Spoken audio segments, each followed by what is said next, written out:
नमस्कार, स्वागत है आप सभी का टीटी न्यूज पर। आप देख रहे हैं मिड डे प्राइम और आपके साथ मैं हूं शहला निगार। अगले 1 घंटे में हम बात करेंगे देश भर की कई बड़ी खबरों की। शुरुआत बड़ी खबरों से करेंगे। आज की पहली और सबसे बड़ी खबर होगी नीट की री परीक्षा से जुड़ी हुई। अब से महज 1 घंटे के बाद नीट की परीक्षा शुरू होनी है और शाम 5:15 बजे तक ये परीक्षा चलनी है। एनटीए के लिए ये परीक्षा जो है सिर्फ परीक्षा नहीं है बल्कि विश्वसनीयता की भी एक बड़ी परीक्षा है। चप्पे चप्पे पर कड़ी नजर है, पैनी नजर है, यानी कि आप गलती की कहीं पर भी कोई गुंजाइश नहीं है। सवाल कई हैं मगर सवालों से इतर परीक्षा देने वाले छात्रों को आज टाइमिंग का पूरा ध्यान रखना होगा। दोपहर 1:30 बजे के बाद एंट्री पूरी तौर पर बंद हो जाएगी। चूंकि अब से थोड़ी देर के बाद परीक्षा शुरू होनी है, लिहाजा हमारी भी ये कोशिश होगी कि ग्राउंड जीरो पर पहुंचकर हालात को पूरी तौर पर समझा जाए। वहीं दूसरी बड़ी जो खबर होगी मिड डे प्राइम में, वो होगी नौसेना की मजबूती से जुड़ी हुई। समुद्र में नौसेना की ताकत 3 गुना बढ़ चुकी है। अब दुश्मन को बचकर रहना होगा। तो सरहद की ओर किसी दुश्मन ने अगर टकटकी लगाकर देखी तो उसका खेल खत्म। आखिर क्या है ये खबर, इस पर भी होगी विस्तार से बात। वहीं आज की तीसरी और बड़ी खबर जुड़ी हुई है होर्मुज से। जब से अमेरिका और इजराइल और ईरान के बीच तनाव बढ़ा है, तब से ही होर्मुज केंद्र में आन खड़ा हुआ है। हालांकि अब शांति समझौते को लेकर अमेरिका ईरान ने कदम आगे बढ़ा लिए हैं, मगर इसी बीच खबर यह आई है कि ईरान ने होर्मुज को बंद कर दिया है। तो आखिर ये पेच कहां पर फंसा हुआ है, ये जानने की पूरी कोशिश होगी। हर खबर पर विस्तार से बात करेंगे, विस्तार से चर्चा करेंगे। लेकिन आइए सबसे पहले देखते हैं हेडलाइंस। कड़ी सुरक्षा के बीच नीट का री एग्जाम आज दोपहर 2 बजे से शुरू होकर शाम 5:15 बजे तक चलेगी परीक्षा। शिक्षा मंत्री ने अभ्यर्थियों को दिलाया भरोसा, कहा निश्चिंत होकर दें परीक्षा। समंदर में बढ़ी भारत की ताकत, नौसेना में शामिल हुए 3 स्वदेशी युद्धपोत। प्रधानमंत्री बोले शांति की रक्षा के लिए सामर्थ्य जरूरी। अंतर्राष्ट्रीय योग दिवस के अवसर पर देश भर में योगाभ्यास। प्रधानमंत्री के नेतृत्व में कोलकाता में हुआ मुख्य कार्यक्रम। प्रधानमंत्री ने कहा दुनिया के बेहतर भविष्य के लिए योग जरूरी। अमेरिकी उपराष्ट्रपति जेडी वेंस शांति वार्ता के लिए स्विट्जरलैंड पहुंचे। इजराइल के लेबनान पर हमलों के कारण तनाव बरकरार। ईरान का होर्मुज बंद करने का दावा, अमेरिका ने दर्ज की आपत्ति। और फीफा वर्ल्ड कप में जर्मनी ने आइवरी कोस्ट को हराकर नॉकआउट में जगह बनाई। नीदरलैंड्स ने स्वीडन को बुरी तरह से हराकर राउंड ऑफ 32 के करीब पहुंचने की बनाई राह। तो नीट का री एग्जाम चप्पे चप्पे पर कड़ी नजर, इसी पर बात करते हैं। देश भर में आज नीट यूजी 2026 की दोबारा परीक्षा होनी है। पेन पेपर मोड में हो रही इस परीक्षा के लिए 564 शहरों में लगभग 5440 एग्जाम सेंटर्स बनाए गए हैं। एनटीए ने परीक्षा से जुड़े जरूरी दिशा निर्देश जारी किए हैं और इसके अनुसार परीक्षा केंद्रों में सुबह 11 बजे से एंट्री हुई। दोपहर 1:30 बजे के बाद ये एंट्री पूरी तौर पर बंद हो जाएगी। परीक्षा दोपहर 2 बजे से शुरू होकर शाम 5:15 बजे तक चलेगी। आपको बता दें कि पेपर लीक होने को रोकने के लिए पहली बार भारतीय वायुसेना के विमान और हेलीकॉप्टरों का इस्तेमाल किया गया है। एयरफोर्स ने नीट यूजी के क्वेश्चन पेपर देश भर के अलग अलग जोन तक पहुंचाए हैं। नीट यूजी परीक्षा 3 मई 2026 को हुई थी, लेकिन पेपर लीक के आरोपों के बाद 12 मई को एनटीए ने इसको रद्द कर दिया था। मामले की जांच सीबीआई कर रही है। एनटीए ने नीट यूजी री एग्जाम के नियमों में बदलाव किए हैं। परीक्षा का समय 180 मिनट से बढ़ाकर अब 195 मिनट कर दिया गया है। परीक्षा दोपहर 2 बजे से लेकर शाम 5:15 तक, यानी कि 3 घंटे 15 मिनट चलेगी। तो दोपहर 1:30 बजे के बाद एंट्री बंद हो जाएगी। कड़ी सुरक्षा के बीच ये रे एग्जाम जो है वो हो रहा है। चप्पे चप्पे पर पैनी नजर है। वहीं केंद्रीय शिक्षा मंत्री धर्मेंद्र प्रधान ने नीट की परीक्षा देने जा रहे अभ्यर्थियों को निष्पक्ष भरोसा दिया है। उन्होंने कहा है कि निष्पक्ष परीक्षा होगी, इस बात का भरोसा दिलाया। उन्होंने छात्रों को शुभकामनाएं भी दी और कहा है कि निडर होकर बिना किसी भय के, बिना किसी चिंता के आप परीक्षा में बैठिए, आप निश्चित रूप से अच्छा ही करेंगे। उन्होंने कहा है कि मुझे एनटीए, राज्य सरकारों, जिला प्रशासन, भारतीय शिक्षा क्षेत्र और खासकर भारत के छात्रों पर पूरा भरोसा है। नीट आज पुनः परीक्षा होने जा रहा है मेरा पूरा भरोसा है एनटीए के ऊपर, भारत की सभी राज्य सरकारों के ऊपर, जिला प्रशासन के ऊपर, भारत की शिक्षा जगत के ऊपर, विशेष करके भारत की विद्यार्थियों के ऊपर। आज लगभग 22 लाख विद्यार्थी नीट में थोड़े ही देर के बाद बैठने वाले हैं। निर्भय होकर बैठे, चिंता मुक्त होकर बैठे, आप निश्चित रूप में अच्छा करोगे। विद्यार्थियों को मेरा ये अनेक अनेक शुभेच्छा है। भारत की व्यवस्था पे उनकी भरोसा है और आज भी भरोसा रहेगा। ये अटूट भरोसा बना रहे, ये मेरे उनको अपेक्षा रहेगा और शुभेच्छा रहेगा। और दिल्ली से सुयश शर्मा और पटना से मधुरेश नारायण इस पर ज्यादा बातचीत के लिए हमारे साथ जुड़ रहे हैं, ज्यादा जानकारी के साथ। सुयश, सबसे पहले मैं आपके पास आना चाहूंगी। जिस प्रकार से आपने सुना, शिक्षा मंत्री धर्मेंद्र प्रधान ने भी छात्रों को पूरी तौर पर भरोसा दिया है कि निष्पक्ष होगी ये परीक्षा। आप बिना किसी भय के जाइए, आप अच्छा ही करेंगे। भैया ट्रांसपेरेंट लेके जाओ ये। जी बिल्कुल शैला, अभी हम दिल्ली में यहाँ पर सीएम श्री विद्यालय आप मेरे पीछे देख रही हैं और जैसा कि आपने अभी बताया कि 1:30 बजे ये एंट्री बंद हो जाएगी। जी आप देखिए पुख्ता इंतजाम, अगर हम सुरक्षा के इंतजामात की बात करें तो इस विद्यालय के बाहर आप देखिए पूरी एक छावनी तैनात कर दी गई है। न सिर्फ दिल्ली पुलिस है बल्कि सीआरपीएफ के लोग भी बुलाए गए हैं, पैरामिलिट्री से भी आए हैं और जैसा आपने बताया कि वायुसेना का भी पहली बार यहाँ पर पूरा प्रयोग किया गया है। आप देखिए बच्चों की सुरक्षा को लेकर के और साथ पे कोई भी इस बार गड़बड़ी ना हो परीक्षा में, इसको लेकर के भी तमाम सुरक्षा के इंतजामात यहाँ पर किए गए हैं। एनटीए की जो गाइडलाइन दी गई है वो भी बच्चों ने पूरी तरीके से यहाँ पर फॉलो की है और उसमें सबसे विशेष प्रकार की कि खासकर वो बच्चे जो कि खास प्रकार के वस्त्र पहन के आते हैं, बुर्का पहनते हैं या पगड़ी पहनते हैं, उनको पहले आने की उनको सलाह दी गई है जिससे कि आपको चेकिंग में कोई समस्या ना हो। यहाँ हमने कई बच्चों से बात की, देखिए उनका भी यही कहना है कि ये जिस तरीके की सुरक्षा के इंतजाम इस बार हमें देखने को मिल रहे हैं ऐसे पहले नहीं मिले हैं, तो उम्मीद करते हैं कि यकीनन हमारा रिजल्ट भी अच्छा आएगा। देखिए इस बार जो खास बात आप मेरे पीछे देख रही हैं कि जो बच्चे आ रहे हैं हाथ में आप उनके बॉटल्स भी अगर देख रहे हैं तो ट्रांसपेरेंट बॉटल लेकर के जा रहे हैं, खुले हुए चप्पल पहन करके आ रहे हैं, अंदर किसी भी प्रकार की डिजिटल घड़ी लेकर जाना साफ मना कर दिया गया है। और इतनी सुरक्षा के इंतजाम होने के बावजूद भी बेशक इसको छावनी में तब्दील किया गया है शैला, सबसे महत्वपूर्ण बात यह हो जाती है कि जो बच्चे यहाँ परीक्षा देने आ रहे हैं उनको किसी भी प्रकार की कोई तकलीफ ना हो, उन्हें कोई समस्या ना हो। और जैसा कि अभी आपने केंद्रीय मंत्री धर्मेंद्र प्रधान को भी सुनवाया, वो उनका भी लगातार बच्चों से यही कहना है कि आप चिंता मुक्त होकर के इस एग्जाम को दीजिए। देखिए ऐसा पहली बार हुआ है कि सरकार ने ये जो इनिशिएटिव लिया है, जितनी तेजी से ये लिया है कि माना गलती हुई और ये परीक्षा रद्द हुई, जो पहली परीक्षा नीट की करी गई थी, ये जो आज री एग्जाम हो रहा है, हाँ। ये कहीं ना कहीं उन तमाम छात्रों के लिए मील का पत्थर साबित होगा जिन्होंने मेहनत की थी, जिन्होंने साल भर परीक्षा की मेहनत की और आज यकीनन यहाँ पर आप देखिए। और सबसे बड़ी और खास बात हो जाती है कि इस री एग्जाम में 15 मिनट का जो समय बढ़ाया गया है, जो बच्चे हैं हाँ। उनका 2 बजे से एग्जाम शुरू होगा और जो एग्जाम 5 बजे खत्म हो जाता था वो आज 5:15 बजे खत्म होगा। जी शैला। बिल्कुल सुयश, आप बने रहिए हमारे साथ। मधुरेश नारायण है, पटना से जुड़े हुए हैं। मधुरेश, पूरे देश में चप्पे चप्पे पर पैनी नजर है, कड़ी सुरक्षा के बीच में नीट का ये री एग्जाम हो रहा है। किस तरह से पटना में तैयारी है और किस तरह से वहां पर छात्र आ रहे हैं बिना किसी भय के परीक्षा की तैयारी के साथ? हाँ बिल्कुल, देखिए शैला, अब लगभग 20 मिनट का मात्र वक्त बचा है परीक्षार्थियों के सेंटर में एंट्री को लेकर के। और अभी हम दिखाना चाहेंगे कि अभी भी हमारे हम जिस सेंटर पे खड़े हैं कुछ इक्का दुक्का छात्र आ रहे हैं जो कि एंट्री कर रहे हैं।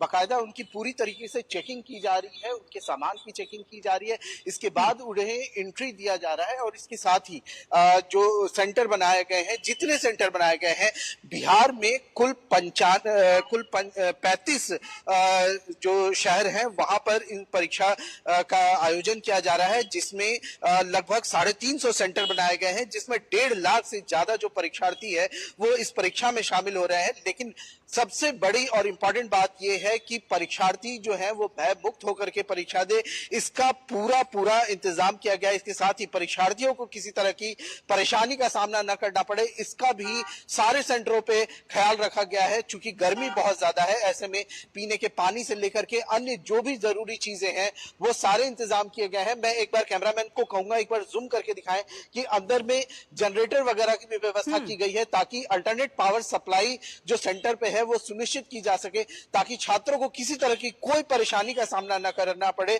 इसके अलावा मैं बताना चाहूंगा कि बिहार ट्रांसपोर्ट के द्वारा लगभग 1500 जो बसें हैं वो छात्रों के लिए फ्री चलाई गई हैं। छात्रों को सिर्फ अपना एडमिट कार्ड दिखाना था और जो टिकट कंडक्टर है उन्हें 0 रुपए की टिकट जो है वो जारी करेंगे और इससे वो अपने सेंटर पे बिना 1 रुपए खर्च किए हुए पहुंच सकते हैं।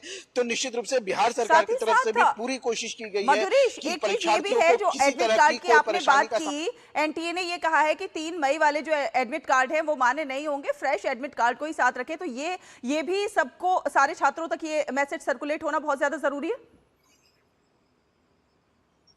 हाँ, निश्चित रूप से देखिए जो छात्र हैं वो पहले से काफी अवेयर थे और इसके अलावा जो है वो एनटीए की तरफ से भी कोई कसर नहीं छोड़ी गई थी अपनी बात छात्रों तक पहुंचाने की, चाहे ईमेल की बात हो, चाहे छात्रों को मैसेज करके अपनी बात पहुंचाने की बात हो। छात्रों को पूरी जानकारी टाइम टू टाइम अपडेट दिया जाता रहा है। इसीलिए अभी तक मैं लगभग 4 से 5 सेंटरों पर घूम चुका हूं, लेकिन वहां पर ऐसी कोई समस्या देखने को नहीं मिली है कि छात्र जो है वो पुराना एडमिट कार्ड लेकर के पहुंचा हो। सभी छात्रों के पास नए एडमिट कार्ड है, जो एनटीए की गाइडलाइन है उसके अकॉर्डिंग उनके पास में 2 फोटोग्राफ भी है। उसके साथ ही वो अपने आधार कार्ड या फिर जो वैलिड जो आईडी कार्ड है वो सब कुछ लेकर के पहुंचे हैं। इसके साथ ही जो गाइडलाइन है उसके अकॉर्डिंग जो चूंकि गर्मी जैसा कि मैंने कहा कि काफी ज्यादा है, तो जो छात्र परीक्षा सेंटर में प्रवेश कर रहे हैं वो जो पानी की बोतल लेके जा रहे हैं वो क्रिस्टल क्लियर बोतल है, किसी तरह का वो मास्क बोतल नहीं है। और ये भी जो सुरक्षा जांच में जो लोग तैनात हैं वो सुनिश्चित कर रहे हैं कि जो एनटीए की गाइडलाइन है उसका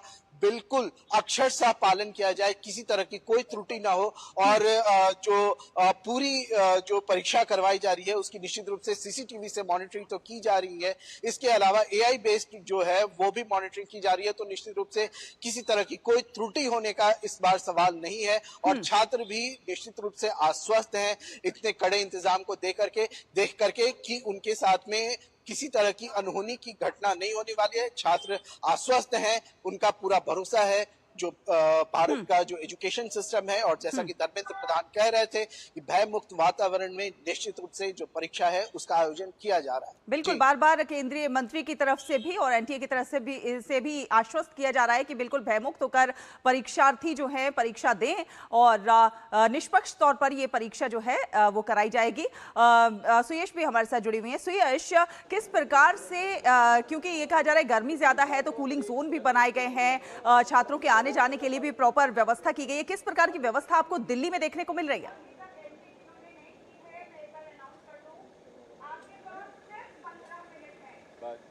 जी बिल्कुल, जैसा कि आप मेरे पीछे देख रहे हैं, सबसे पहले मैं आपको बता देती हूँ, देखिए अनाउंसमेंट हो रहा है कि स्कूलिंग जोन में जो बच्चे पढ़ रहे थे, ये सामने बताया जा रहा है, एकदम क्लियर तरीके से अनाउंसमेंट हो रहा है कि सिर्फ 15 मिनट बचे हैं। 15 मिनट के अंदर जो बच्चे हैं वो चले जाएं, उसके बाद जो गेट है वो बंद कर दिया जाएगा। देखिए जो बच्चे हैं, क्योंकि यहाँ पर भी कूलिंग जोन बनाया गया है, मैं आपको बता दूँ उस कूलिंग जोन में प्रॉपर बच्चों के लिए शिकंजी का और जो उनके पेरेंट्स हैं उनके लिए चाय का इंतजाम किया गया है। देखिए जो परिवारजन आए, क्योंकि बहुत दूर दूर से बच्चे यहाँ पर आए हैं अपना एग्जाम देने के लिए, उनको भी कोई समस्या ना हो और साथ में जो उनके परिवारीजन आए हैं उनको भी किसी भी प्रकार की समस्या ना हो, क्योंकि जैसा कि हम सब जानते हैं कि इतना गर्मी हो रखी है, उस हिसाब से यहाँ पर आप देख सकती हैं कूलर की व्यवस्था की गई है। कूलिंग जोन जो बनाया गया है उसमें अंदर और बाहर जो जितने भी आप ये देख रहे हैं कि परिवारीजन हैं वो भी इंतजार कर रहे हैं, क्योंकि देखिए जो एक्साइटमेंट बच्चों में है वही एक संतोष आपको कहीं ना कहीं जो परिवारजन है उनके चेहरे पर भी दिखाई दे रहा है, क्योंकि सरकार ने इन बच्चों का जो साल है वो बर्बाद नहीं होने दिया। पेपर लीक जरूर हुआ लेकिन इसी साल उस पेपर का री एग्जाम कंडक्ट करवा दिया गया है। तो आप यहाँ पर देख सकते हैं बराबर अनाउंसमेंट चल रहा है, वहां पर अनाउंसमेंट अभी हुआ था, यहाँ दोबारा अनाउंसमेंट किया जा रहा है कि जो बच्चे हैं, क्योंकि बच्चे अभी भी पढ़ रहे हैं, अपनी तैयारी कर रहे हैं, कुछ बच्चे पीछे बैठे हुए हैं उनमें से किसी भी बच्चे से गलती से भी उनका एग्जाम न छूट जाए, इसके लिए बार बार अनाउंसमेंट किए जा रहे हैं, आपने देखे हैं। और ये सुरक्षा जो आप यहाँ देख रही हैं शैला, वो सुरक्षा सिर्फ यही नहीं, अंदर भी पूर्ण रूप से सुरक्षित किए गए हैं कि किसी भी तरीके की कोई त्रुटि ना हो। जो बच्चे हैं, क्योंकि जिस तरीके से ट्रांसपेरेंट बॉटल ही यहाँ पर अलाउ की गई है कि पानी की बोतल, तो जो बच्चे अगर नहीं ला पाए हैं तो उनको प्रशासन की तरफ से प्रोवाइड की जा रही है। तो पूरी तरीके से बच्चों से सिर्फ एक ही, जैसा कि आपने भी अभी सुनवाया कि केंद्रीय मंत्री धर्मेंद्र प्रधान ने कहा, और सरकार लगातार ये कह रही है कि आपको ये मौका मिला है तो इस मौके को आप न गवाएं, भय मुक्त होकर सारी चीजों को पीछे छोड़कर केवल और केवल अपनी परीक्षा पे ध्यान दें कि आपको जो एग्जाम देना है वो अच्छा होना चाहिए। देखिए, मेहनत है और मेहनत कभी गलत नहीं होती, 2+2 4 ही होते हैं। वो एग्जाम जो उनका रद्द हो गया था, आज जब वो एग्जाम यहाँ पर देंगे तो कहीं ना कहीं जिन छात्रों ने मेहनत की है, जो उनका परिश्रम है, जो साल भर उन्होंने किया था, आज वो मील का पत्थर साबित होगा। बिल्कुल, जिन छात्रों ने मेहनत की उनकी मेहनत जो है अब रंग लाती हुई भी नजर आएगी। मधुरेश, नीट ये जो पेपर लीक की समस्या है ये आज की नहीं है, बहुत पुरानी समस्या है, लेकिन अब सरकार की जो दृढ़ प्रतिबद्धता है वो दिखाई ये पड़ रही है कि आगे से इस तरह से पेपर लीक ना हो, उसके लिए किस प्रकार से लगातार पुख्ता बंदोबस्त किए जा रहे हैं। और ये जो री एग्जाम हो रहा है, कहीं ना कहीं इसकी एक बानगी प्रस्तुत करता हुआ नजर आ रहा है। हाँ, निश्चित रूप से देखिए, जो पेपर लीक की समस्या है वो कोई नई नहीं है, ये समस्या काफी पुरानी है। एक लंबे वक्त से जो पेपर लीक है वो अलग अलग एग्जाम के होते रहे, लेकिन जिस तरह से इस एग्जाम में सरकार की प्रतिबद्धता दिखी है, सरकार एक तरह से वचनबद्ध दिखी है छात्रों के लिए, छात्रों के कल्याण के लिए, वो और खुद प्रधानमंत्री नरेंद्र मोदी भी इस चीज को लेकर के कंसर्न दिखे। और धर्मेंद्र प्रधान तो निश्चित रूप से हम देख रहे हैं कि आज सुबह से लगातार मॉनिटरिंग कर रहे हैं, तो निश्चित रूप से ये कहीं ना कहीं ये बानगी पेश कर रहा है, कहीं ना कहीं ये दिखा रहा है कि सरकार कितनी गंभीर है बच्चों के भविष्य को लेकर के, छात्रों के भविष्य को लेकर के। और कहीं ना कहीं ये बता रहा है कि ये एक तरह का एक एग्जाम्पल सेट किया गया है और अब आने वाले भविष्य में इस तरह के पेपर लीक ना हो, इसके लिए सरकार और तमाम एजेंसियों की तरफ से पुख्ता इंतजाम किए जाएंगे। चलिए, आप दोनों ही अपनी नजर बनाकर रखिए, आगे भी आपसे अपडेट लेते रहेंगे इस एग्जाम से, री एग्जाम से जुड़ी हुई। बहुत बहुत धन्यवाद ये तमाम अपडेट हमारे दर्शकों के साथ साझा करने के लिए। और फिलहाल मिड डे प्राइम में एक छोटा सा ब्रेक, आप देखते रहिए टीटी न्यूज़। हर सुबह भारत एक नए सपने के साथ जागता है और हर सपने को, हर प्रगति को एक शक्ति आगे बढ़ाती है। पिछले 12 वर्षों में बढ़ते कोयला उत्पादन और मजबूत सप्लाई के साथ देश की ऊर्जा सुरक्षा को नई मजबूती मिली। विकास को जिम्मेदारी और भविष्य से जोड़ते हुए पर्यावरण और विविधीकरण को भी नई दिशा मिली। क्योंकि प्रगति सिर्फ संरचनाओं में नहीं, लोगों के जीवन में भी नजर आनी चाहिए। और इसी सोच के साथ आत्मनिर्भर भारत के संकल्प को मिली नई ऊर्जा। यही है कोल इंडिया, 12 साल विश्वास के, विकास के, जन कल्याण के।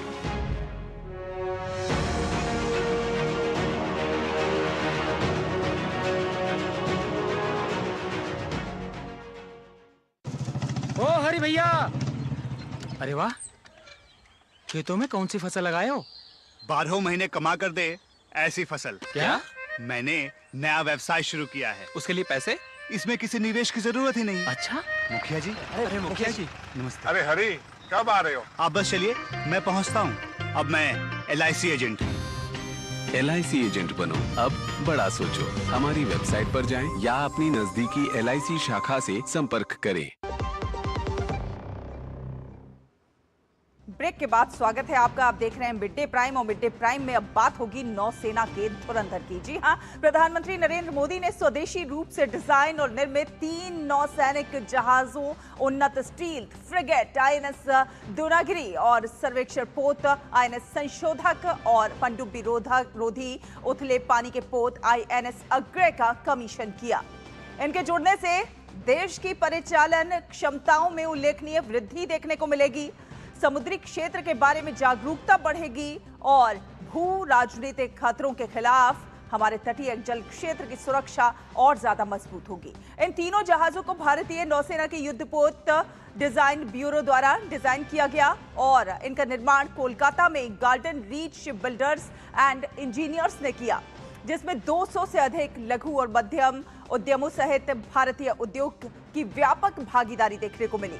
प्रधानमंत्री ने इन्हें भारत की बढ़ती आत्मनिर्भरता की यात्रा बताया। उन्होंने कहा कि आईएनएस विक्रांत से शुरू हुई ये यात्रा को आईएनएस अग्रय, आईएनएस दुरागिरी और आईएनएस संशोधक एक नई गति दे रहे हैं। जिस देश का समुद्री सामर्थ्य मजबूत होगा, उसका आर्थिक और रणनीतिक प्रभाव भी उतना ही मजबूत होगा और भारत इस वास्तविकता को अच्छी तरह से समझता है। भारत इसके लिए स्वयं को तैयार कर रहा है और आज का ये दिन इस बात का साक्षी है कि हमारी क्षमता क्या है, हमारा कौशल क्या है। साथियों, कुछ वर्ष पहले जब हमने आईएनएस विक्रांत को राष्ट्र को समर्पित किया गया था, तब भारत ने अपने समुद्री सामर्थ्य के नए अध्याय का उद्घोष किया था। विश्व भर के सामने हमारे सामर्थ्य का वो उद्घोष था।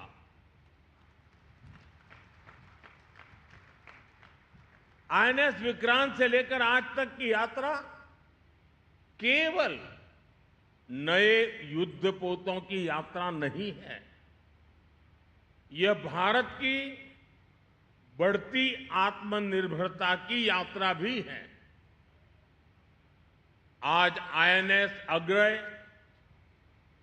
आईएनएस दुनागिरी और आईएनएस संशोधक उसी यात्रा को नई गति दे रहे हैं।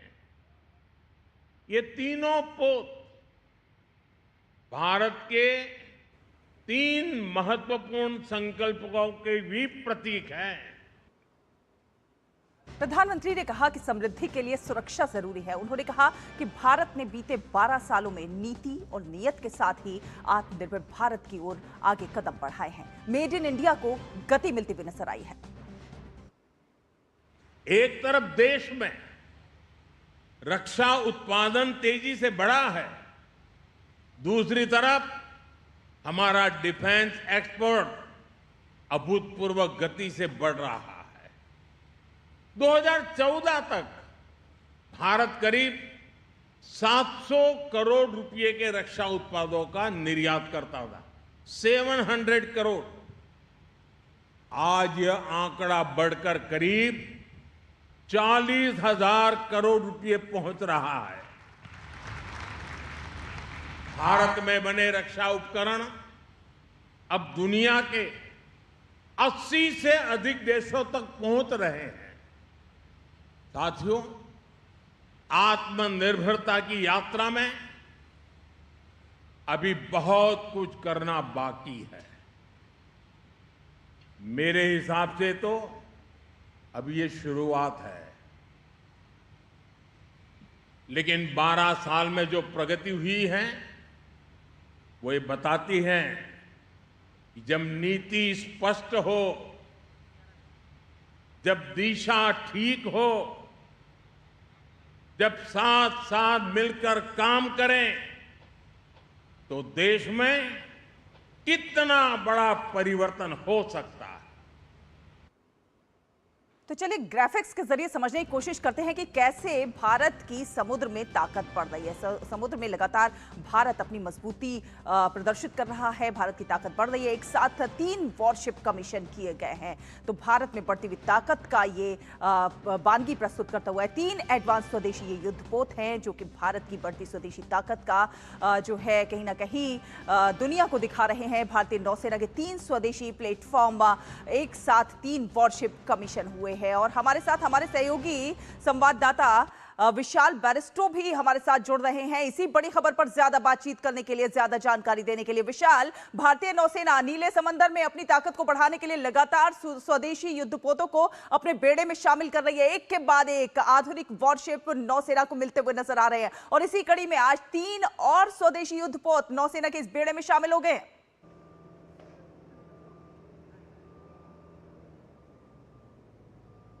बिल्कुल ठीक है शैला आपने, और मैं आपको ये भी बता दूं कि 17 महीने में ये दूसरी ट्राई कमीशनिंग है, यानी कि 3 जहाज़ एक साथ, और वो भी प्रधानमंत्री की मौजूदगी में। तीनों जहाज़ जो है वो भारतीय नौसेना और देश को समर्पित किए गए हैं। और आज एक इम्पॉर्टेंट डे है, आज अंतर्राष्ट्रीय योग दिवस भी है और इंटरनेशनल वर्ल्ड हाइड्रोग्राफिक डे भी है। और प्रधानमंत्री ने अपने भाषण में इस बात का जिक्र भी किया कि आज दोनों ही बहुत इंपॉर्टेंट डेज हैं। और वर्ल्ड हाइड्रोग्राफिक डे के दिन INS संशोधक का भारतीय नौसेना में शामिल होना एक बहुत इम्पॉर्टेंट चैप्टर है और इसके ज़रिए हम ब्लू इकोनॉमी पर फोकस कर सकते हैं। इसके साथ ही आपने बात करी INS दूनागिरी की। INS दूनागिरी जो है वो 17 अल्फा क्लास का स्टेल्थ फ्रिगेट है और जो ब्रह्मोस से लैस है। और मैं आपको ये भी बता दूं, ये लैंड, वाटर, माफ़ कीजिए, एयर, वाटर और अंडर वाटर तीनों जगह ये दुश्मन पर हमला कर सकता है और दुश्मन को खदेड़ सकता है। इसके अलावा हमारा जो INS संशोधक है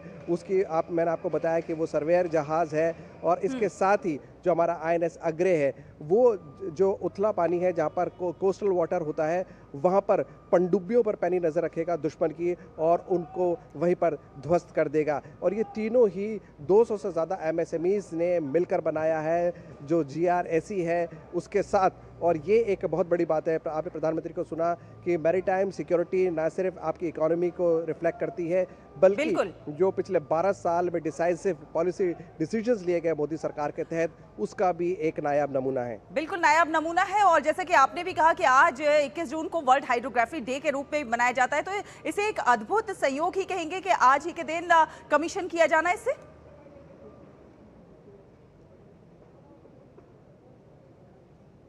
बिल्कुल अद्भुत सहयोग है, और अद्भुत सहयोग इसलिए है क्योंकि आज वर्ल्ड हाइड्रोग्राफिक डे है और ऐसे में INS संशोधक ना सिर्फ भारत के लिए बल्कि हमारे जो फ्रेंडली फॉरेन कंट्रीज़ हैं उनके लिए भी ये काफ़ी कारगर साबित होगा। क्योंकि प्रधानमंत्री का हमेशा से कहना है कि हम वसुधैव कुटुंबकम में विश्वास रखते हैं, world is a family, make for India, make for the world. तो आज ये तीनों जहाज़ जो है वो ना सिर्फ हमारे इलाकों की हिफाजत करेंगे बल्कि इंडो पैसिफिक के अंदर जो हमारे फ्रेंडली फॉरेन कंट्रीज़ है उनकी भी सहायता करेंगे, उनकी भी मदद करेंगे। और आज का दिन इसलिए भी ज़्यादा इम्पोर्टेंट हो जाता है क्योंकि आज प्रधानमंत्री ने यह कहा कि भारत जो है अब 80 देशों में निर्यात कर रहा है। पिछले 12 सालों में हमने इतनी तरक्की कर ली है कि अब हम वर्ल्ड लार्जेस्ट इंपोर्टर से हम one of the world largest exporter बन चुके हैं। तो ये जो सारी चीज़ें हैं ये डेफिनेटली हमें एक बहुत अच्छी खबर देती हैं। और 17 महीनों के अंदर ट्राई कमीशनिंग यानी कि 3 जहाज़ों का एक साथ कमीशन होना ये दूसरी बार बहुत बड़ी बात है। शैला, बिल्कुल, हमारे साथ आलोक बंसल जी भी जुड़ रहे हैं जो कि निदेशक हैं इंडिया फाउंडेशन के। आलोक जी, आपसे जानना चाहेंगे, जैसा कि प्रधानमंत्री ने कहा कि आज भारत जो है केवल खरीदार नहीं रहा है, वो कई देशों को आधुनिक हथियार बनाकर बेच भी रहा है और स्वदेशी ताकत विकसित करता हुआ लगातार नजर आ रहा है। इसे रक्षा क्षेत्र में आत्मनिर्भरता की दिशा में एक मील के पत्थर के तौर पर देखा जा रहा है। देखिए, इसमें कोई शक की बात नहीं है कि इस वक्त भारत एक बड़े निर्यातक के रूप में, एक बहुत बड़े निर्माता के रूप में उभर कर आया है। जैसे प्रधानमंत्री ने कहा कि आप जब निर्माता होते हो तो निर्माता ही नहीं बल्कि आप निर्देशक भी बन जाते हो, तो वही स्थिति है इस वक्त। भारत जो एक जमाने में दुनिया का सबसे बड़ा आयातक माना जाता था रक्षा क्षेत्र का, आज एक बड़े निर्यातक के रूप में भी उभर के आया है। और आज जो 3 भिन्न तरीके के स्वदेशी डिजाइन, स्वदेशी निर्मित युद्धपोतों की एक साथ कमीशनिंग जो है ये दुनिया को दिखला रही है। और ये एक बार नहीं है, जैसे आपने बताया 17 महीने पहले भी 3 युद्धपोत एक साथ कमीशन हुए थे, तो एक बार दूसरी बार हो रहे हैं। और जैसा कि प्रधानमंत्री ने कहा, एक युद्धपोत को बनाने में करीब कम से कम 200 से ज्यादा MSME उसमें जो है संलग्न होती है, उनकी जरूरत पड़ती है और करीब हजारों लोग जो है इस पे कार्य करते हैं।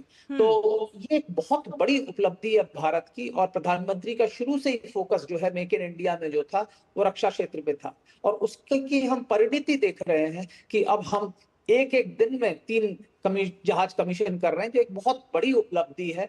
और भारतीय नौसेना, जैसा कि आप जानते ही हैं कि हिंद महासागर क्षेत्र में अग्रणी नौसेना है, और हिंद महासागर क्षेत्र में जितने भी राष्ट्र हैं उनमें अविवादित रूप से सबसे बड़ी और सर्वश्रेष्ठ नौसेना भारतीय नौसेना।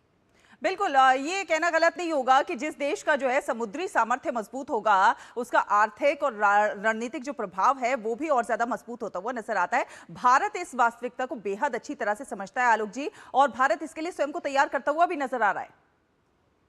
देखिए, इसमें कोई शक की बात नहीं है। अगर इतिहास पढ़ेंगे तो हमें सबसे पहली चीज ये पता चलेगी कि भारत गुलाम कब हुआ, जब वो समुद्री क्षेत्र में कमजोर हो गया।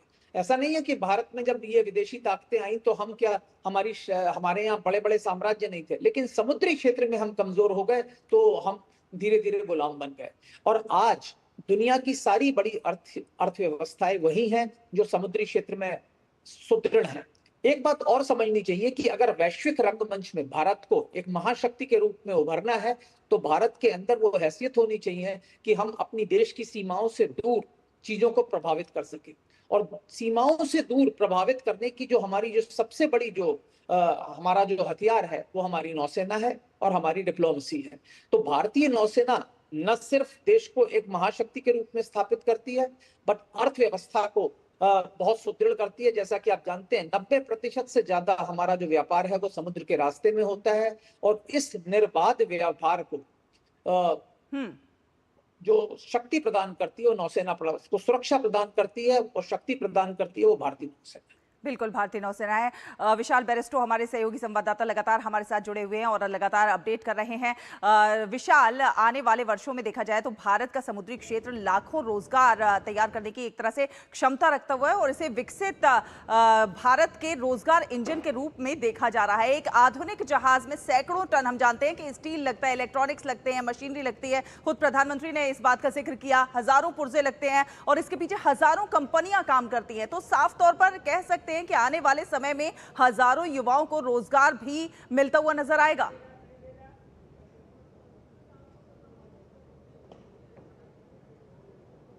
हाँ, बिल्कुल ठीक है शायद आपने। और मैं ये भी बता दूं कि अभी पिछले कुछ महीनों में हमने 40 नए जहाज़ और सबमरीन्स समुद्र में उतार दिए हैं और 45 अंडर कंस्ट्रक्शन है। तो आप समझ सकते हैं कि कितनी तेज़ी से इस दिशा में काम हो रहा है, क्योंकि एक अंग्रेजी में कहावत है, one who rules the sea rules the world. और इसीलिए भारत जो है वो बहुत तेज़ी से मैरीटाइम सिक्योरिटी के ऊपर काम कर रहा है। और इतना ही नहीं, अगर आपकी मैरीटाइम स्ट्रेंथ है, आपकी मैरीटाइम सिक्योर्ड है, तो आपकी इकोनॉमिक एक्टिविटीज़ भी बहुत ज़्यादा बढ़ जाएगी, उसको भी बढ़ावा मिलेगा। और ये क्लियर इंडिकेटर होता है कि आपकी इकोनॉमी पर भी इसका असर पड़ेगा, ना सिर्फ डोमेस्टिक प्रोडक्शन के ज़रिए, एम्प्लॉयमेंट जनरेशन के ज़रिए, बल्कि आप जो ट्रेड करेंगे। अभी हम जो है बात कर रहे हैं हमारी नेवल फोर्स की, लेकिन इसके साथ साथ ही गवर्नमेंट का बहुत ज़्यादा ध्यान है हमारा जो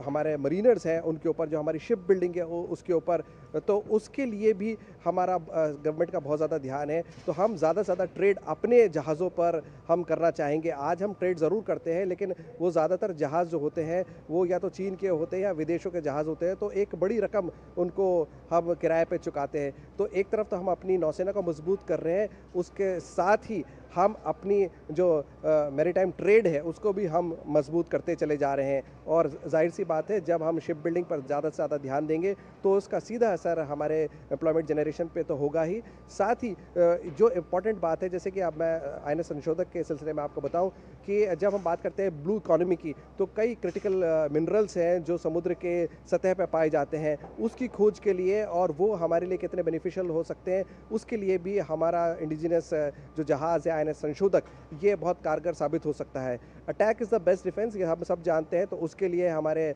आईएनएस अग्रे और आईएनएस दूनागिरी जो 5th स्टेल्थ फ्रिगेट है 17A क्लास का, वो ऑलरेडी है। हमारे सबमरीन्स हैं, लेकिन उसके साथ साथ हमारी जो अपनी संपत्ति है, जो समुद्र के खजाने, समुद्री खजाने में छिपी हुई है, उसको बाहर निकालना और देश में के लिए उसका इस्तेमाल करना, ब्लू इकॉनमी को बढ़ाना, ये एक बहुत ज़रूरी बात है जिस पर मोदी सरकार का काफ़ी जोर है। बिल्कुल, इस पर मोदी सरकार का काफ़ी ज़्यादा जोर है। और समंदर में जिस प्रकार से भारत जो है आत्मनिर्भर हो रहा है, भारत की ताकत जो है बढ़ती हुई नजर आ रही है, इस पर आप दोनों का ही इनपुट के लिए आप दोनों का ही बहुत बहुत धन्यवाद। आलोक बंसल जी हमारे साथ जुड़े हुए थे और विशाल बेरिस्टो, आप दोनों का ही धन्यवाद। तो आपको बता दें कि समंदर में भारतीय नौसेना जिस प्रकार से अपनी ताकत बढ़ा रही है, उस दिशा में प्रधानमंत्री नरेंद्र मोदी ने जिस प्रकार से 3 युद्धपोतों को कमीशन किया है, ये एक बहुत बड़ी उपलब्धि भारत के लिए। आगे बढ़ेंगे और अंतर्राष्ट्रीय खबर का रुख करेंगे। जी हां, अमेरिका ईरान डील होर्मुज पर फंसी। जी हां, आज की तीसरी बड़ी खबर है ये, और अमेरिका ईरान के बीच डील से जुड़ी हुई है। अमेरिका और ईरान के बीच शांति वार्ता के लिए ईरानी प्रतिनिधिमंडल स्विट्जरलैंड पहुंच गया है। ईरानी सरकारी मीडिया के अनुसार इस प्रतिनिधिमंडल का नेतृत्व मुख्य वार्ताकार मोहम्मद बाकिर कालिबाफ कर रहे हैं, जिनमें उनके साथ विदेश मंत्री अब्बास अरागची, सुरक्षा, केंद्रीय बैंक और तेल क्षेत्र के वरिष्ठ अधिकारी भी मौजूद हैं। दूसरी ओर अमेरिका और ईरान के बीच जारी तनाव को खत्म करने की कोशिशों के तहत अमेरिकी उपराष्ट्रपति जेडी वेंस स्विट्जरलैंड पहुंच गए हैं।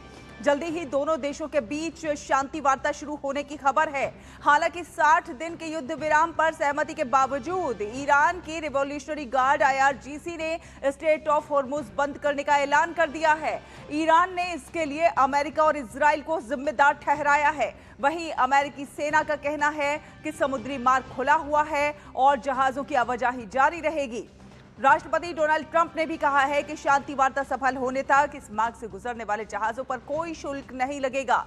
इस बीच लेबनान में इजराइल और हिजबुल्लाह के बीच संघर्ष जारी रहने से इस क्षेत्र में लगातार तनाव बना हुआ है। तो लेबनान में इजराइल और हिजबुल्लाह के बीच तनाव जो है लगातार बरकरार है। ट्रंप का कहना है कि फिलहाल स्ट्रेट ऑफ होर्मुज पर कोई टोल टैक्स नहीं लगेगा। बड़ी खबर यह है कि जेडी वेंस भी अब स्विट्जरलैंड पहुंचे हैं। तो मुख्य वार्ताकार कालिबाफ और विदेश मंत्री अरागची प्रतिनिधिमंडल भी इसमें शामिल हैं। ईरान और अमेरिका के बीच बातचीत कुछ देर में शुरू होने वाली है। अखिलेश सुमन हमारे साथ जुड़ रहे हैं इसी बड़ी खबर पर ज्यादा बातचीत के साथ। अखिलेश, अमेरिका और ईरान स्विट्जरलैंड में बातचीत का नया दौर, नया अध्याय शुरू करने जा रहे हैं। उपराष्ट्रपति जेडी वेंस अमेरिकी प्रतिनिधिमंडल का नेतृत्व करते हुए नजर आएंगे। परमाणु मुद्दे और लेबनान युद्ध विराम के मुद्दे पर कितनी प्रगति की उम्मीद आपको इसमें नजर आती है? देखिए, निश्चित तौर पे ये जो वार्ता हो रही है, ये वार्ता अभी महज शुरुआत है। जो साइन किया है जो अमेरिकी राष्ट्रपति डोनाल्ड ट्रंप ने और ईरान के राष्ट्रपति पेजेस्कियन ने, वो एक कह सकते हैं कि एक फ्रेमवर्क एग्रीमेंट है। और उस फ्रेमवर्क एग्रीमेंट में जो ईरान के जो पैसे हैं जो विभिन्न बैंकों में जमा हैं और वे फ्रीज हो गए हैं, एक बात वो है। दूसरी बात है परमाणु बम की बात है कि परमाणु हथियार ईरान के पास नहीं होना चाहिए और उसके पास जो संवर्धित यूरेनियम है, उस संवर्धित यूरेनियम को क्या किया जाएगा। वो जो संवर्धित यूरेनियम है 60% से अधिक संवर्धन उसका हो चुका है। जो माना यह जाता है कि जो सिविलियन न्यूक्लियर जो प्लांट होते हैं उसमें उससे बहुत कम की होती है।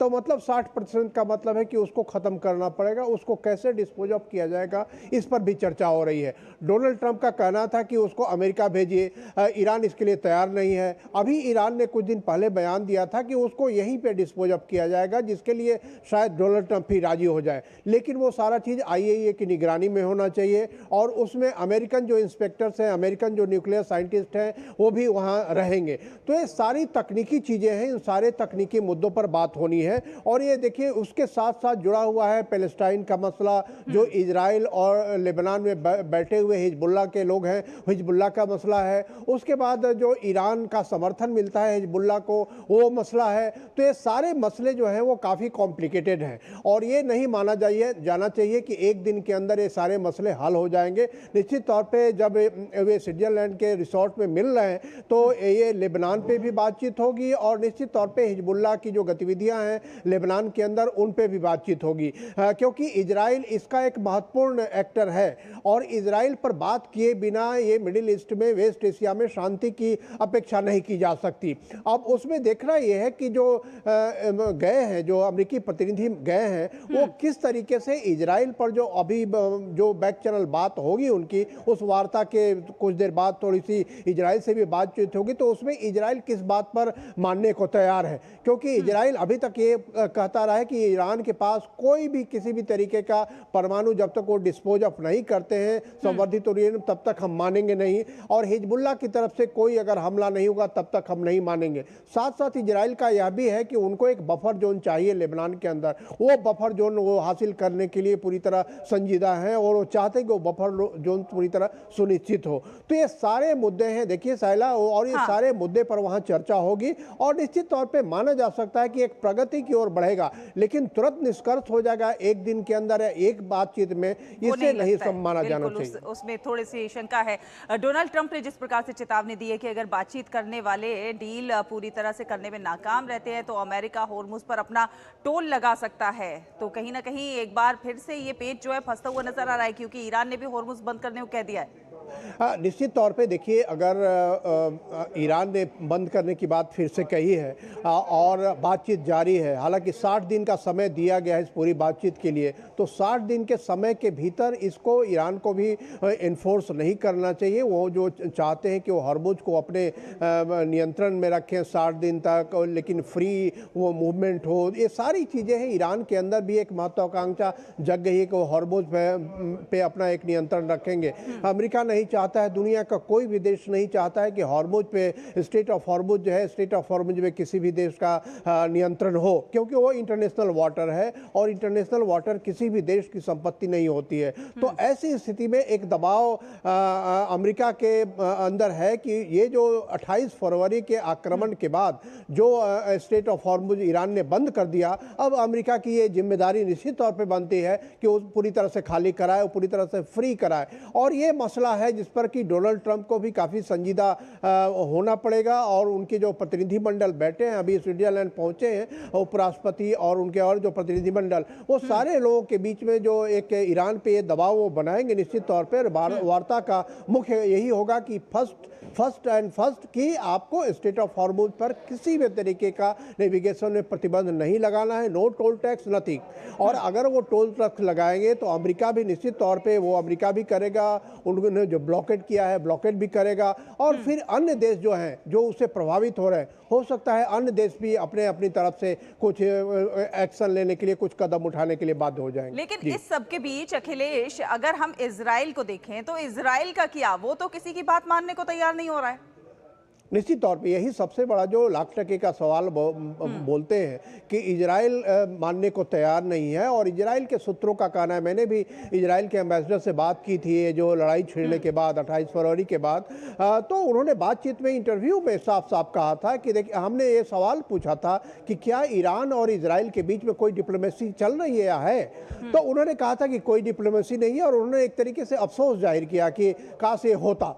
तो निश्चित तौर पे इजराइल की मुझे लगता है कि एक इच्छा है कि वो ईरान से सीधे तौर पे बात करे, और ईरान से सीधे तौर पे अगर बात करेंगे तो हो सकता है उस मसले का आसानी से हल निकले। तो यह भी कोशिश हो सकती है कि ईरान, इजराइल और अमेरिका तीनों बैठ के बातचीत करें, ट्राईपार्टाइट बातचीत हो, और क्योंकि इजराइल को मनाए बिना या इजराइल को अगर इस पूरे समझौते पर अपना सहमति नहीं देता है और उसकी जो पूरी योजना है उस पूरी योजना पर एक विराम नहीं लगाता है, तो निश्चित तौर पे अशांति बनी रहेगी। और हम ये कल्पना नहीं कर सकते कि इजराइल जो है वो लेबनान पे, अभी गाजा पट्टी में भी उन्होंने फिर से हमले किए हैं, लेबनान में लड़ाई चल ही रही है, वो हमले होते हैं, फिर उसका जवाब होता है, फिर उधर से हमले होते हैं, फिर जवाब होता है, तो एक श्रृंखला बनी हुई है। तो इजराइल को किसी न किसी तरीके से इस पूरे मसले में शामिल करना होगा, और नहीं तो मुझे लगता है कि इजराइल जो उनका अपना लक्ष्य और उद्देश्य है उस लक्ष्य और उद्देश्य के लिए काम करते रहेंगे। क्योंकि पिछले दिनों बयान भी आया इजराइल के मंत्रियों की तरफ से कि इजराइल एक सोवरेन कंट्री है, इजराइल अमेरिका का पार्ट नहीं है, जिसके बाद डोनाल्ड ट्रंप की भी एक तीखी प्रतिक्रिया है कि हमारे कारण इजराइल का अस्तित्व बना हुआ है। तो निश्चित तौर पे अमेरिका के और इजराइल के बीच में भी कोई बैक चैनल बात होगी, जैसा कि स्विट्जरलैंड में जैसे जैसे बातचीत में प्रगति होगी उसमें इजराइल से भी बैक चैनल बात करके उनको पूरी सहमति ली जाएगा, उनके प्लान और उनकी जो इच्छा है उसके अनुसार से हो सकता है कोई निर्णय लिया जाए। चलिए अखिलेश, बहुत बहुत धन्यवाद ये तमाम अपडेट हमारे दर्शकों के साथ साझा करने के लिए। आगे बढ़ेंगे और बात करेंगे। प्रधानमंत्री नरेंद्र मोदी ने 12वें अंतर्राष्ट्रीय योग दिवस के अवसर पर कोलकाता के रेड रोड पर हजारों लोगों के साथ योगाभ्यास किया। सफेद टी शर्ट और सफेद पैंट पहने हुए प्रधानमंत्री ने कार्यक्रम स्थल पर लोगों के साथ योगासन किए। करीब 40 मिनट के इस सत्र के दौरान प्रधानमंत्री नरेंद्र मोदी प्रतिभागियों के बीच घूमते हुए नजर आए। उन्होंने योग प्रोटोकॉल के अनुसार किए जा रहे आसनों को करीब से देखा और इस बात को सुनिश्चित किया कि उन्हें सही तरीके से किया जा रहा है या नहीं। उन्होंने कई मौकों पर प्रतिभागियों की मुद्राएं भी ठीक करने में उनकी मदद की। प्रधानमंत्री नरेंद्र मोदी ने कहा कि योग दुनिया का सबसे बड़ा सामुदायिक उत्सव बन गया है, जो कि विभिन्न देशों और संस्कृतियों के लोगों को एकजुट करता नजर आता है।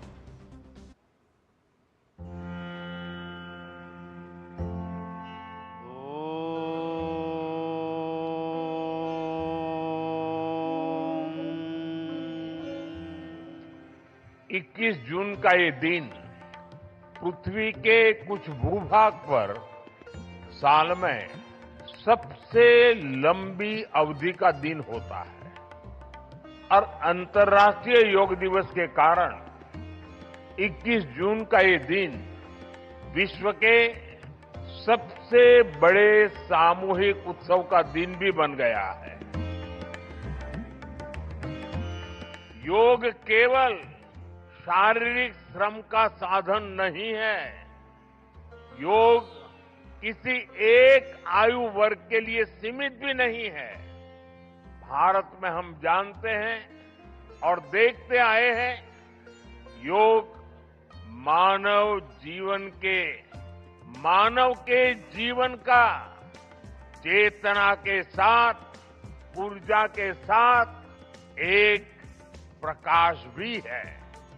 इसलिए इस वर्ष अंतर्राष्ट्रीय योग दिवस की थीम रखी गई है, योगा फॉर हेल्दी एजिंग। उम्र बढ़ने पर भी हम स्वस्थ रह सकते हैं, हम ऊर्जावान और सक्रिय रह सकते हैं। योग हमें इसके लिए मार्ग दिखाता है। योग केवल हमारे शारीरिक स्वास्थ्य पर ही फोकस नहीं करता। योग मानसिक स्वास्थ्य से शारीरिक स्वास्थ्य का मार्ग दिखाता है। इसलिए योग के विषय में युक्त चेष्टस्य कर्मसु कहा गया है, यानी हमें क्या करना चाहिए, क्या नहीं करना चाहिए, इसका बोध।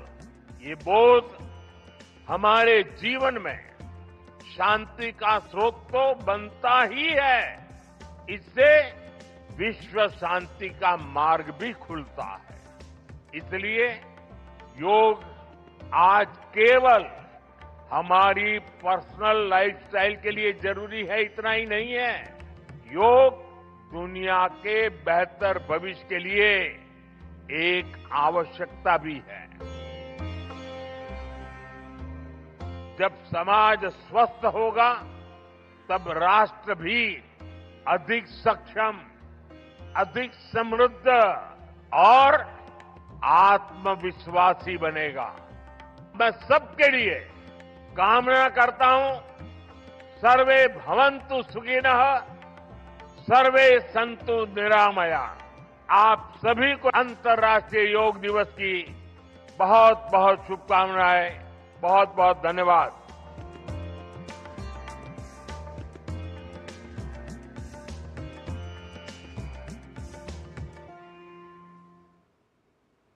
तो अंतर्राष्ट्रीय योग दिवस के इस मौके पर कुछ शानदार तस्वीरें भी हमारे सामने आई हैं, जो हम आपके टीवी स्क्रीन पर दिखा रहे हैं। आप इससे अंदाजा लगा सकते हैं कि योग दिवस के अवसर पर किस अंदाज में योग दिवस को सेलिब्रेट किया गया है। प्रधानमंत्री नरेंद्र मोदी ने कोलकाता के रेड रोड से 12वें अंतर्राष्ट्रीय योग दिवस के राष्ट्रीय आयोजन का नेतृत्व किया। प्रधानमंत्री ने हजारों योग अभ्यासकर्ताओं के साथ कॉमन योग प्रोटोकॉल सत्र में भाग लिया, जबकि केंद्रीय गृह मंत्री अमित शाह ने अहमदाबाद में 12वें अंतर्राष्ट्रीय योग दिवस कार्यक्रम में भाग लिया। अहमदाबाद के प्रहलाद नगर गार्डन में लोगों के साथ उन्होंने योग किया। तो वहीं तीसरी तस्वीर, रक्षा मंत्री राजनाथ सिंह ने भी योग दिवस पर आयोजित कार्यक्रम के दौरान योगाभ्यास किया। तो उत्तर प्रदेश के मुख्यमंत्री योगी आदित्यनाथ अंतर्राष्ट्रीय योग दिवस 2026 पर झांसी किला मैदान में आयोजित सामूहिक योगाभ्यास कार्यक्रम में शामिल होते हुए नजर आए। वहीं बात करें गुवाहाटी की तो वहां पर अंतर्राष्ट्रीय योग दिवस 2026 पर सामूहिक योग कार्यक्रम का आयोजन किया गया। असम के मुख्यमंत्री हिमंता बिस्वा शर्मा और केंद्रीय वित्त मंत्री निर्मला सीतारमण ने इस कार्यक्रम के दौरान योगाभ्यास किया। तो पूरे देश में योग का एक महा उत्सव सा देखने को मिला। ये तस्वीरें ये वानगी प्रस्तुत करती हैं कि किस प्रकार से पूरे देश और दुनिया में योग को अपनाया जा रहा है हेल्दी लिविंग के लिए। आगे बढ़ेंगे, आपको बता दें कि अंतर्राष्ट्रीय योग दिवस पर योग करने के लिए राष्ट्रपति द्रौपदी मुर्मू जबलपुर के गैरिसन ग्राउंड पहुंची, जहां पर उन्होंने योगाभ्यास किया। उनके साथ राज्यपाल मंगूभाई पटेल और मुख्यमंत्री मोहन यादव भी मौजूद रहे। तो जबलपुर में आयोजित योग दिवस का ये कार्यक्रम में मुख्यमंत्री डॉक्टर मोहन यादव भी शामिल हुए और इस अवसर पर राष्ट्रपति द्रौपदी मुर्मू ने योगाभ्यास किया। और योगाभ्यास की ये तस्वीरें, ये दृश्य आप देख सकते हैं। तो क्या बच्चे, क्या बड़े, क्या बूढ़े, क्या आम, क्या खास, सभी योग दिवस के इस अवसर पर योग करते हुए नजर आए।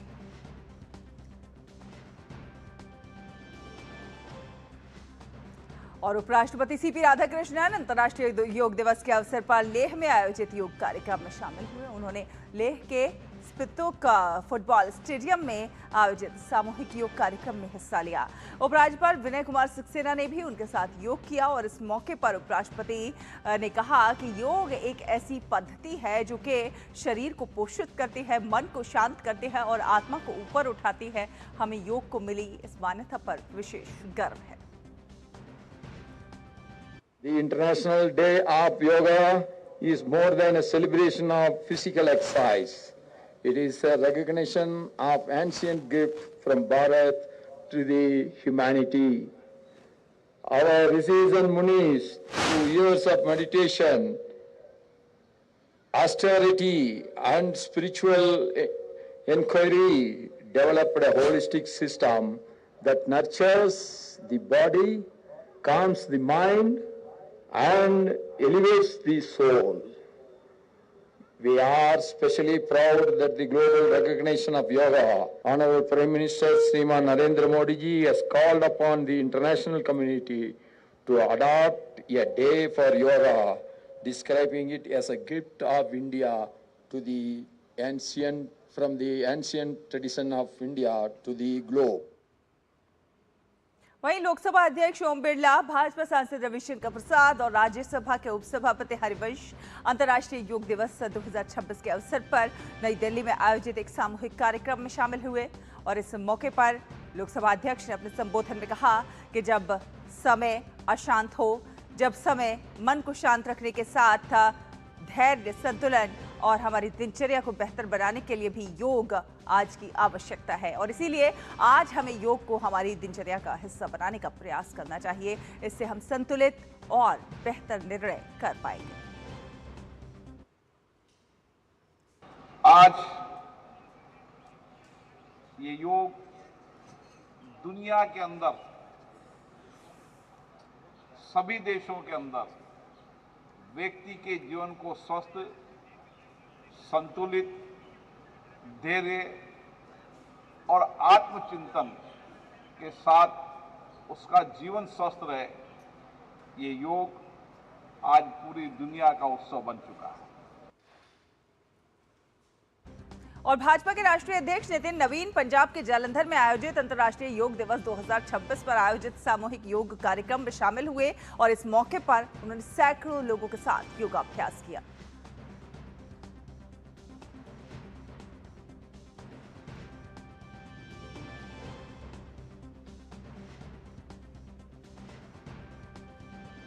अंतर्राष्ट्रीय योग दिवस के इस मौके पर विदेश मंत्री डॉक्टर एस जयशंकर ने दिल्ली के नेहरू पार्क में आयोजित विशेष योग कार्यक्रम में भाग लिया और इस दौरान उन्होंने विभिन्न योगासन और प्राणायाम किए ताकि और साथ ही साथ लोगों को नियमित योग अपनाने का संदेश भी दिया। कार्यक्रम में बड़ी संख्या में विदेशी मूल के लोगों ने भी भाग लिया और योग के माध्यम से स्वस्थ जीवन शैली को बढ़ावा देने का संकल्प लेते हुए नजर आए। नेहरू पार्क में आयोजित इस कार्यक्रम में उत्साह और ऊर्जा का माहौल देखने को मिला। योग दिवस के अवसर पर देश भर में कई स्थानों पर विशेष कार्यक्रम आयोजित किए गए, जिसमें लोगों ने बढ़ चढ़कर भाग लिया। तो अंतर्राष्ट्रीय योग दिवस के आप सभी को भी ढेर सारी शुभकामनाएं। इसी के साथ मिड डे प्राइम में इतना ही। डीडी न्यूज पर खबरों का सिलसिला लगातार जारी रहेगा। आप देखते रहिए डीडी न्यूज। नमस्कार।